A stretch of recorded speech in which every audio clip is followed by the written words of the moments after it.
오늘 우리에게 주신 하나님의 말씀은 여호수아 6장 15절부터 27절까지의 말씀입니다. 제가 가지고 있는 구약성경 페이지 328면에 있습니다. 여호수아 6장 15절부터 27절까지 함께 한 목소리로 합독하겠습니다. 찾으신 줄로 알고 15절부터 끝절까지 함께 읽겠습니다. 일곱째 날 새벽에 그들이 일찍이 일어나서 전과 같은 방식으로 그 성을 7번 도니 그 성을 7번 돌기는 그날뿐이었더라. 7번째에 제사장들이 나팔을 불 때에 여호수아가 백성에게 이르되 외치라. 여호와께서 너희에게 이 성을 주셨느니라. 이 성과 그 가운데 있는 모든 것은 여호와께 온전히 바치되 기생 라합과 그 집에 동거하는 자는 모두 살려주라. 이는 우리가 보낸 사자들을 그가 숨겨주었음이니라.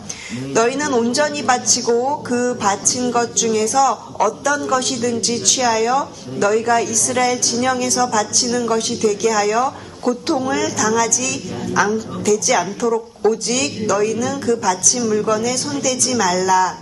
은금과 동철 기구들은 다 여호와께 구별될 것이니 그것을 여호와의 곳간에 드릴지니라 하니라. 이에 백성은 외치고 제사장들은 나팔을 불매 백성이 나팔 소리를 들을 때에 크게 소리질러 외치니 성벽이 무너져 내린지라. 백성이 각기 앞으로 나아가 그 성에 들어가서 그 성을 점령하고 그 성 안에 있는 모든 것을 온전히 바치되 남녀노소와 소와 양과 나귀를 칼날로 멸하니라.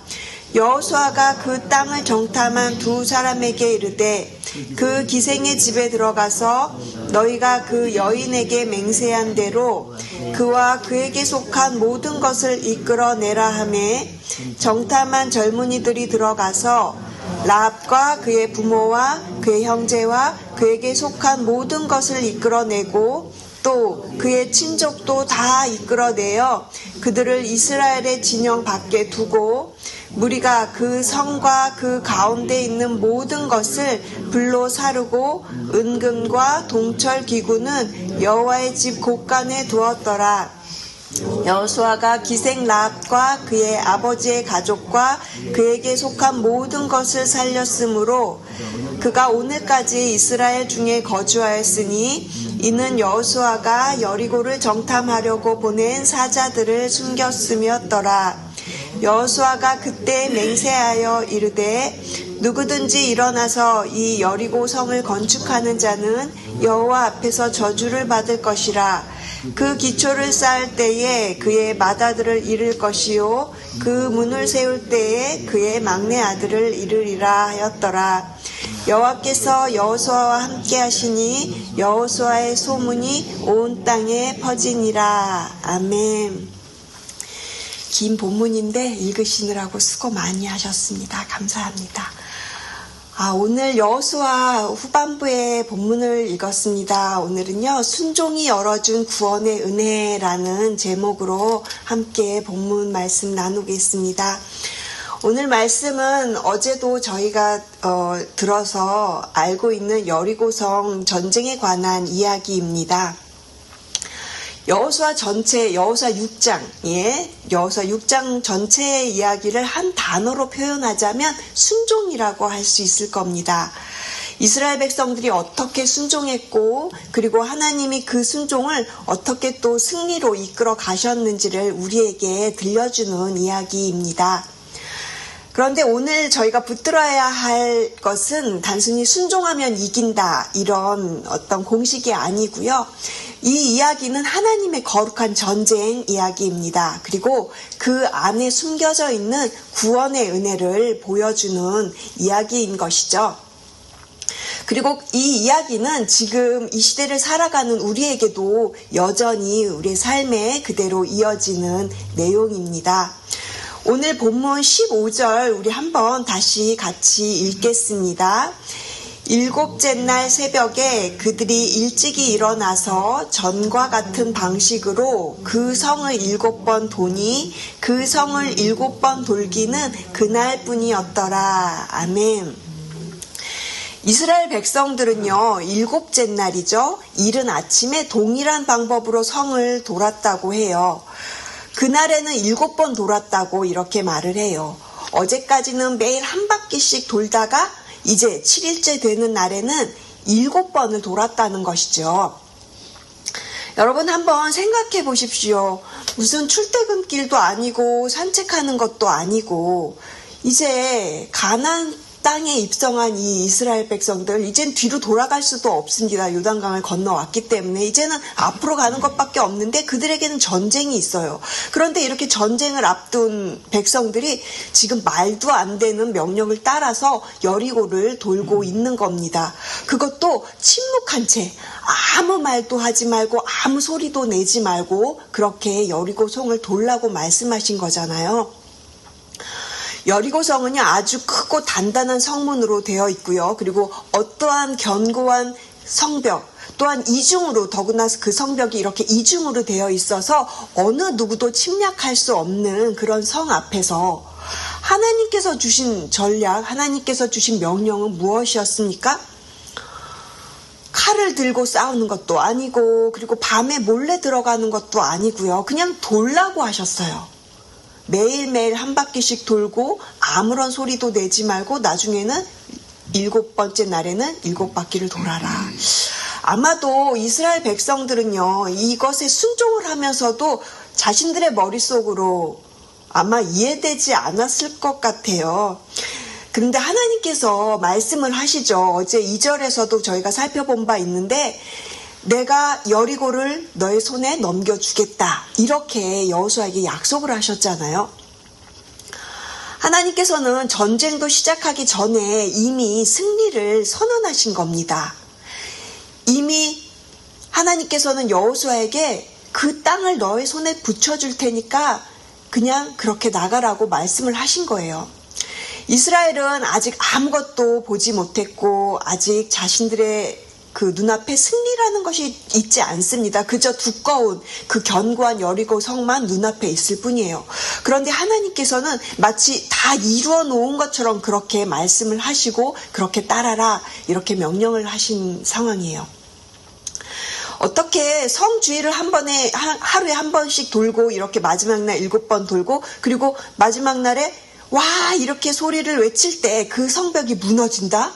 하나님이 이렇게 말씀하셨을 때 우리의 이성으로도 아마 그들의 이성으로도 사람의 생각으로는 도저히 아마 이해가 되지 않았을 거예요. 그 어떤 누구도 어쩌면 믿지 않았을 수도 있습니다. 자신들이 살아왔던 그 과거의 삶을 출애굽의 여정 그리고 이제 여리고를 요단강을 넘어왔기 때문에 그냥 믿음으로 정말 믿음으로 여호수아의 말을 믿고 따라갈 수밖에 없었을 겁니다. 일반적으로 저희가 전쟁을 생각하면 전쟁에 승리하기 위해서는 칼과 방패가 있어야 되고 그리고 나가서 싸워야 되는 것이 전쟁이잖아요. 아니면 적진에 몰래 들어가서 그 적진을 교란시키는 어떤 스파이 작전 같은 거요. 그런데 이런 전략이 아니라 하나님께서는 너무나도 단순한 전술을 지금 요구하셨다라는 거예요. 그런데 이 단순함 안에 바로 여호와 하나님을 순종하고 의지해라. 이것이 담겨 있다라는 것이죠. 하나님을 트러스트하고 하나님을 그렇게 믿고 신뢰하고 순종하면 하나님께서 일하신다. 이 전쟁은 인간의 방법도 아니고 인간의 전술도 아니고 인간의 힘으로 싸우는 것이 아니라 나 만군의 여호와께서 내가 직접 싸우겠다라는 것을 이스라엘 백성들에게 그렇게 여호수아에게 보여주시는 것입니다. 사랑하는 성도 여러분, 우리도 이럴 때가 참 많습니다. 우리의 이성이나 우리의 머리로는 이해가 되지 않지만 하나님께서 우리에게 순종을 요구하실 때가 있어요. 차라리 명확한 길을 보여주시면 마음이 훨씬 편할 텐데 하나님은 오히려 우리의 생각을 멈추고 그리고 그분의 인도하심에 귀를 기울이도록 그렇게 하실 때가 있다라는 것이죠. 그렇게 우리가 앞서 나가려고 하는 마음, 하나님보다 나의 생각을 먼저 세우려고 하는 그런 마음들을 내려놓고 조용히 하나님께서 주시는 걸음을 한 걸음, 보이지 않아도 한 걸음 한 걸음 그렇게 따라갈 때, 그 순종의 걸음들이 쌓여갈 때 어느 날 하나님이 그 때에 하나님께서 여러분의 가정 안에, 또 우리의 모든 그 교회 가정 안에 있는 이 여리고 성이 무너지고 구원의 은혜가 임할 줄로 믿습니다. 오늘 본문 여호수아 6장에서 이야기하는 이 여리고 전쟁은요, 그냥 보통 우리가 생각하는 사람들의 전쟁이 결코 아닙니다. 이것은 하나님께서 친히 싸우시는 거룩한 전쟁입니다.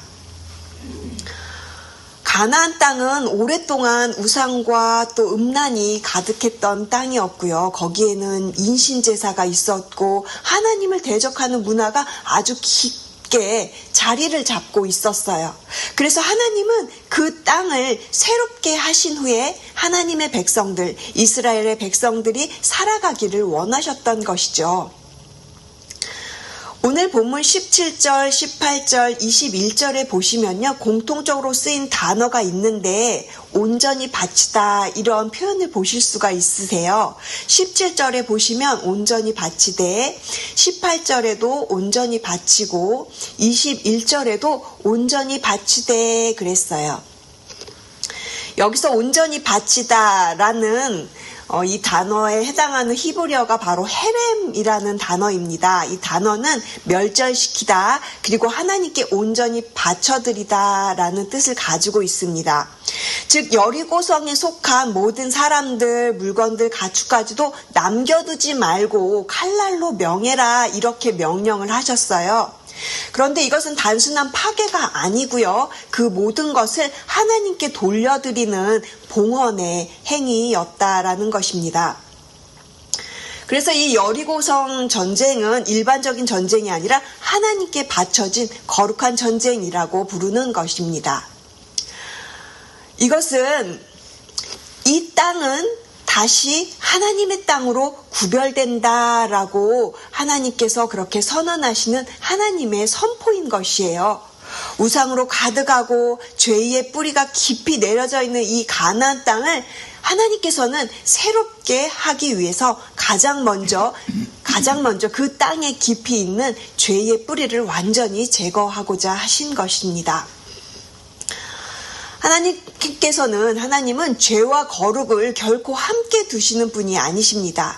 하나님의 새 나라, 하나님의 새 공동체를 세우기 위해서 하나님은 반드시 죄의 근원을 다루시고 정리하시고자 하시는 것입니다. 그렇다면 오늘 저희가 이 본문을 통해서 우리가 깨달아야 될, 또 우리의 삶 가운데 있는 우리가 맞닥뜨려야 할 전쟁은 무엇일까요? 우리는 사람과 싸우는 존재가 결코 아닙니다.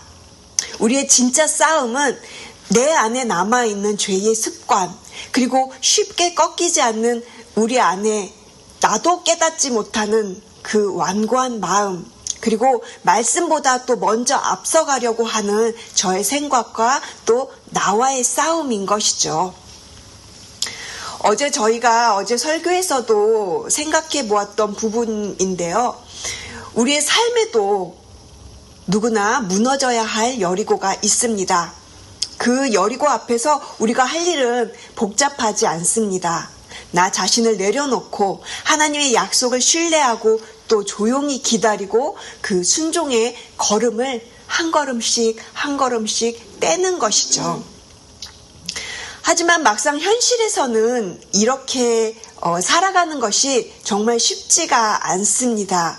그 기다림이 너무 길게 느껴질 때가 있고요. 그래서 때로는 우리의 마음이 흔들리기도 하고 끝까지 하나님을 신뢰하지 못할 때가 많고, 그래서 나의 어떤 욕심이나 나의 어떤 고집으로 인해서 실수를 할 때도 많이 있는 것 같아요. 그럼에도 불구하고 우리는 다시 하나님의 약속을 붙들어야 합니다. 주님을 신뢰하는 마음을 놓치지 않고 그렇게 꾸준히 우리가 기다림 가운데 하나님을 믿고 그렇게 하나님의 약속을 트러스트하면서 걸어갈 수 있다면 하나님께서는 반드시 우리의 삶에 승리를 주시는 줄로 믿습니다. 그리고 마침내 주님과 함께 걸어가는 그때, 마지막 주님께 부름받아 가는 날, 또는 재림 예수님께서 다시 오시는 분명한 그날이 되면 모든 것이 완전한 구원으로, 모든 것이 완전한 승리로 그렇게 우리에게 찾아올 것입니다. 오늘 하루도 그런 믿음의 발걸음을 내딛는 여러분들 되시기를 소망합니다. 그리고 이제 저희가 오늘 본문 끝부분에서 또다시 한번 등장하는 사람을 찾아볼 건데요. 바로 라합입니다. 라합.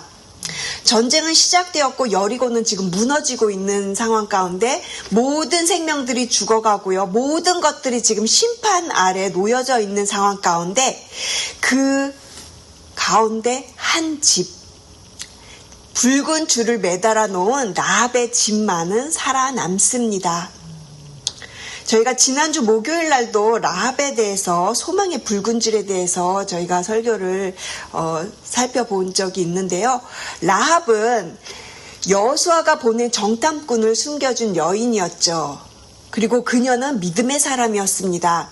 이스라엘 하나님이 참 하나님이다. 너희의 하나님이 정말 하나님이다. 너희들의 하나님에 대해서 내가 듣고 그렇게 소문으로 알고 있다. 그리고 그 하나님을 믿는다. 이렇게 말로 고백할 뿐만 아니라 라합은 그 믿음을 행동으로 옮겼어요. 라합은 말로만 믿음을 고백했던 것이 아니라 실제 행동으로 그녀의 믿음을 보여줬던 사람이었습니다. 그래서 그녀는 이스라엘의 정탐꾼들을 살려주고, 그리고 그 증표로 붉은 줄을 이렇게 창문에 매달아서 구원을 받았죠. 이제 그 붉은 줄이 단순한 줄이 아니라 구원의 표징이었습니다. 출애굽기에서 어린 양의 그 문설주에 발라져 있었던 그것처럼, 또 심판이 내릴 때 그 피 아래에 있었던 집은 보호받았던 것처럼, 지금 라합도 여리고 성은 다 무너지는데 라합의 집만 그렇게 지금 보호받고 있다라는 것입니다. 그녀가 어떤 직업이었는지도 중요하지 않고요. 그리고 그녀의 과거도 중요하지 않았습니다. 단 하나, 하나님을 믿고 그 말씀에 순종하였던 그 믿음이 그녀의 온 집안을 다 살렸다라는 것이 중요하죠. 25절 말씀을 보시면요. 여호수아가 기생 라합과 그의 아버지의 가족과 그에게 속한 모든 것을 살렸으므로 그랬어요. 여리고는 무너졌습니다. 그러나 라합의 집은 든든히 서 있습니다. 라합의 믿음으로 말미암아 그에게 속한 모든 것, 친족까지도 다 살렸다라고 그렇게 오늘 본문에 기록되어 있는 것을 볼 수가 있습니다. 오늘 우리도 그렇습니다. 세상이 흔들려도, 삶이 요동쳐도 저와 여러분이 하나님의 말씀을 붙들고 또 주님의 보혈 아래 거하는 믿음이 있다면 여러분들의 가정은 반드시 살아날 줄로 믿습니다.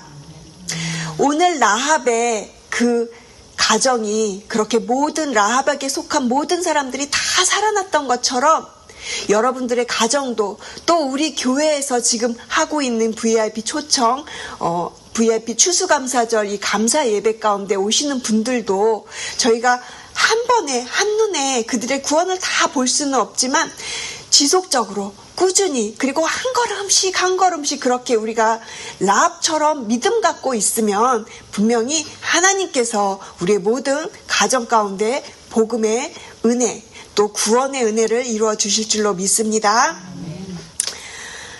사랑하는 성도 여러분, 우리 안에도 반드시 무너져야 할 여리고 성이 있습니다. 오랫동안 해결되지 않은 관계들도 있고요. 또 계속해서 넘어지는 죄의 습관도 있습니다. 나도 어떻게 할지 모르는 나의 자아와 고집도 있고, 또 내 안에 포기하지 못하는 상처들, 움키고 있는 내 스스로가 이렇게 내려놓지 못하고 갖고 있는 상처들도 있다라는 거예요. 하나님보다 더 의지해온 내 방식과 내 경험들 말입니다. 우리 안에 여리고 성은 힘으로는 무너지지 않습니다. 우리의 경험으로도 결코 무너지지 않습니다. 그러나 하나님께 우리가 믿음으로 나아갈 때, 그리고 그 하나님께서 말씀하시는 작은 것 하나라도 우리가 순종함으로 그렇게 믿음의 발걸음을 뗄 때 하나님이 우리 안에 있는 것들도 조금씩 하나씩 무너뜨리실 것입니다. 이스라엘이 한 일은 단지 말씀대로 걸은 것뿐입니다. 오늘 이 새벽도 우리도 그렇게 믿음으로 고백하길 원합니다. 하나님, 저는 이해가 되지 않아도 걷겠습니다. 말씀하시는 대로 걷겠습니다. 때로는 침묵하겠습니다. 때로는 기다리겠습니다. 그리고 주님의 그 구원 아래 거하겠습니다. 그때 하나님은 우리의 여리고성을 무너뜨리시고 여러분의 가정 안에 구원의 문을 열어주실 것입니다. 오늘 하루도 그렇게 순종의 삶으로 열어가시는 구원의 은혜가 넘치시는 여러분 하루 되시기를 주님의 이름으로 축복을 드립니다. 기도하시겠습니다. 하나님 아버지, 오늘 여호수아 6장의 말씀을 통해 순종과 구원의 은혜에 대해서 저희가 살펴보았습니다. 주님, 우리의 삶에도 또 우리의 가정 안에도 무너져야 할 여리고가 있습니다. 우리의 힘으로는 도저히 무너뜨릴 수 없는 견고한 성들이 있습니다. 그러나 주님이 말씀하시면 저희가 순종하겠습니다. 걸으라 하시면 걷고 기다리라 하시면 기다리겠습니다. 우리 교회 모든 가정들이 붉은 줄 아래 거하게 하시고 말씀 아래 순종하는 아름다운 축복된 주님의 가정들이 되게 하여 주시옵소서. 주님 감사합니다. 오늘 하루도 영적 전쟁에서 승리하게 하시고 거룩한 삶으로 예배의 삶으로 나아가는 우리 오시 새누리교회가 되게 하여 주시옵소서. 감사드리며 예수 그리스도의 이름으로 기도합니다. 아멘.